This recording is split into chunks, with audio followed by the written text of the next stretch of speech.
네, 안녕하세요. 여러분들 반갑습니다. 금융과 에너지 업종을 누구보다 쉽게 알려주는 대기업 멘토 권익철입니다. 오늘 삼성화재라는 기업 리뷰해 보도록 할 텐데요. 삼성화재는 여러분들도 아시다시피 보험사로 금융 관련 업무를 수행 중에 있죠. 그리고 시장에서 저평가를 받으면서 기업 밸류 프로그램의 모멘텀을 가지고 있었는데요. 저번 주에 2차 세미나 발표 날이었었죠.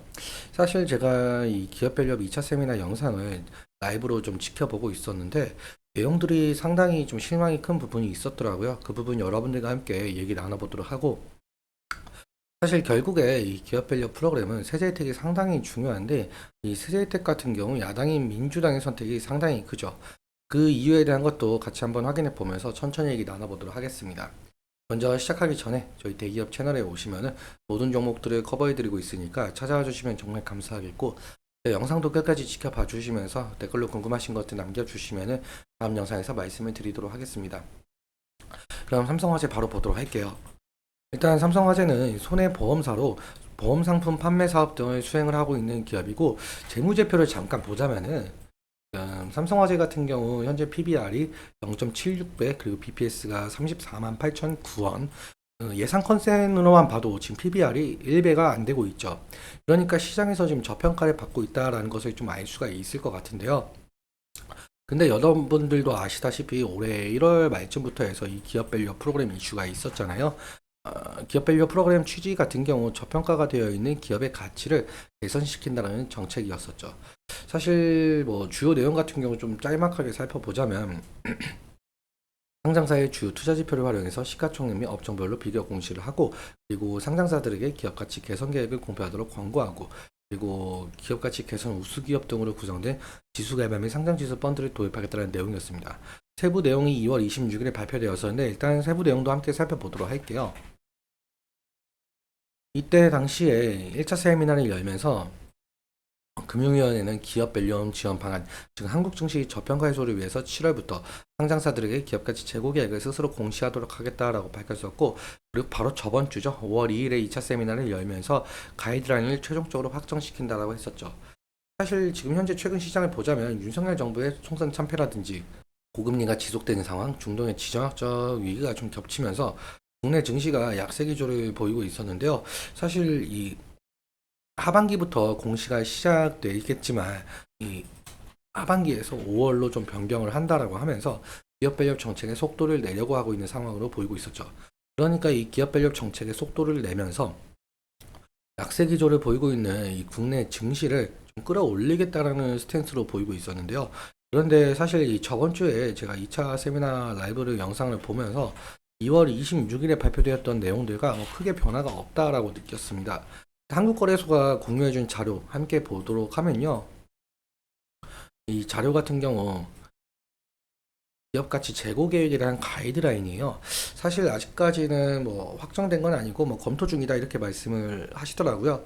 일단 쭉 한번 보자면은 가이드라인 같은 경우 뭐 전체적인 틀, 뭐 어떻게 작성을 해야 될 것인지 그 부분에 대한 내용이 나와 있고요. 사실 이 가이드라인 같은 경우는 2월 26일에 발표되었던 내용들과 뭐 크게 달라진 내용들이 없습니다. 그리고 두 번째 자료도 마찬가지로 이 가이드라인 해설서예요. 사실상 이 부분도 5월에 나왔다고 하지만 내용은 2월 26일에 발표되었던 내용과 거의 흡사합니다. 달라진 게 없다. 세 번째 자료도 마찬가지로 향후 계획에 대한 계획이 담겨져 있었어요. 사실 이 향후 계획도 2월 26일에 발표되었던 이 계획들과 뭐 달라진 점이 없죠. 네 번째 내용도 마찬가지예요. 사실 뭐 볼 필요도 없이 2월 26일에 발표되었던 내용들과 너무 똑같아서, 그러니까 이게 제일 중요한 이 세제 혜택에 대한 내용이 빠져 있었다라는 거죠. 사실 제가 저번에도 한번 말씀을 드렸었는데 이 기업 밸류 프로그램 같은 경우 이 정부의 정책만으로는 결국엔 실행을 할 수가 없고 민주당의 선택이 상당히 중요하다고 말씀을 드렸었어요. 이 이유에 대해서 못 들으신 분들을 위해서 다시 한번 말씀을 드려보자면, 야당인 민주당 측에서는 이 기업 밸류 프로그램을 좀 반대하는 입장은 아니었어요. 그런데 이 민주당 측에서는 이 소액주주 권익을 보호하기 위한 정책, 그러니까 기업들의 이익과 반대되는 상당한 내용을 가진 정책을 공약을 한 바가 있었습니다. 이 부분에 해당이 되고 있는 내용들인데요. 아무튼 그래서 이 기업의 자발적인 주주환원 노력과 세제 혜택에 초점을 맞춘 정부와 여당의 정책 방향성과는 아주 큰 차이가 있었는데요. 앞서 말씀드린 대로 4월 총선에서 여당인 국민의힘이 참패를 했었고 그리고 야당인 민주당이 승리했었죠. 그래서 더욱더 현 정부의 기업 밸류업 정책이 좀 제동이 걸릴 것이다라는 시장 평가가 있었습니다. 다시 정리해서 한번 말씀을 드려보자면 기획재정부가 밸류업 정책의 세제 혜택으로 제시한 이 법인세세 공제라든지 아니면 배당소득세 부담 경감 같은 경우 민주당 동의가 있어야 되거든요. 그러니까 세법 개정을 시키려면 민주당 동의가 필요해요. 왜 필요하냐라고 해본다면 이 다수당을 차지한 민주당이 부자 감세로 규정을 하게 되면서 이 국회 법안에 반대할 경우에 세법 개정이 상당히 어려워지게 되겠죠. 그렇다면 이 기업 밸류업 프로그램도 무산이 될 가능성도 높겠고요. 그래서 아직까지 세제 지원 같은 경우는 여전히 검토 중이다 라는 입장을 좀 내세우고 있는 것 같습니다. 민주당도 1,400만 명에 달하고 있는 개인 투자자들의 여론에 반응을 할 수밖에 없는 입장이긴 해요.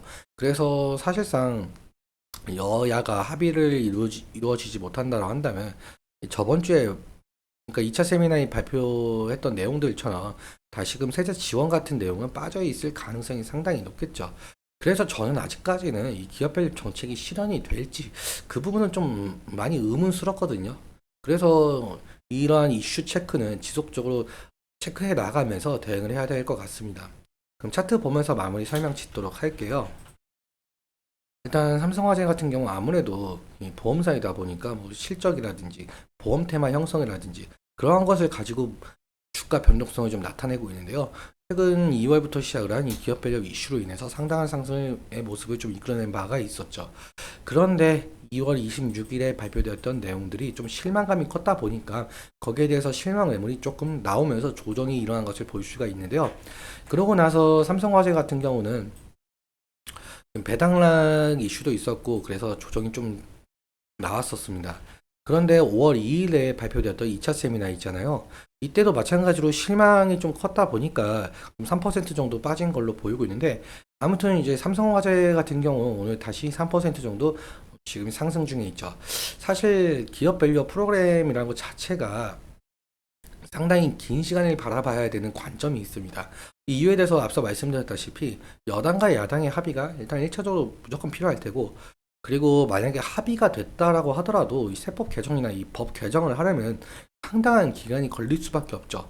그래서 아직까지는 삼성화재 같은 경우는 이 기업 밸류업의 모멘텀은 가지고 있다라고 볼 수가 있을 것 같습니다. 그리고 실제로 지금 저평가를 받고 있는 부분은 맞는 거잖아요. 일단적으로 지지라인 같은 경우 제가 미리 선을 그어놨었는데 사실 지금 3일 이평선 부근을 좀 지지해주면서 올라가고 있는 것을 볼 수가 있어요. 그리고 사실상 이 저번에 이 구간에서는 저항대 부근이었지만 지금 오늘 돌파를 해줌으로써 이제 이는 지지라인이 될 가능성이 높겠죠. 만약에 이 지지라인이 이탈 시에는 2차적으로 지금 20일 이평선 부분을 좀 볼 수가 있겠는데요. 20일 이평선까지 좀 이탈을 하게 된다고 한다면은 리스크적인 관리는 필요할 수 있을 것 같습니다. 그리고 상승시 같은 경우 사실상 삼성화재 같은 경우 이제야 조금씩 시장에서 저평가되는 부분에서 원래 평가를 받고 있는 부분까지 좀 올라가고 있어요. 그렇다 보니까 차익 실현 매물이나 원금 보전 매물 이런 부분이 나올 수 있으니까 그 부분 좀 참고해 주시면서 오늘은 여기까지 말씀을 드리도록 하겠습니다. 오늘 내용 여러분들께 도움이 되셨다면 구독과 좋아요 부탁드리고 그리고 말씀드린 내용과 차트적인 부분에 대해서는 제 개인적인 견해가 많이 껴있다 보니까 여러분들의 주관적인 견해와 함께 투자를 하여 현명한 선택하셨으면 좋겠습니다. 오늘도 시청해주셔서 감사하고 지금까지 멘토 권혁철이었습니다. 감사합니다.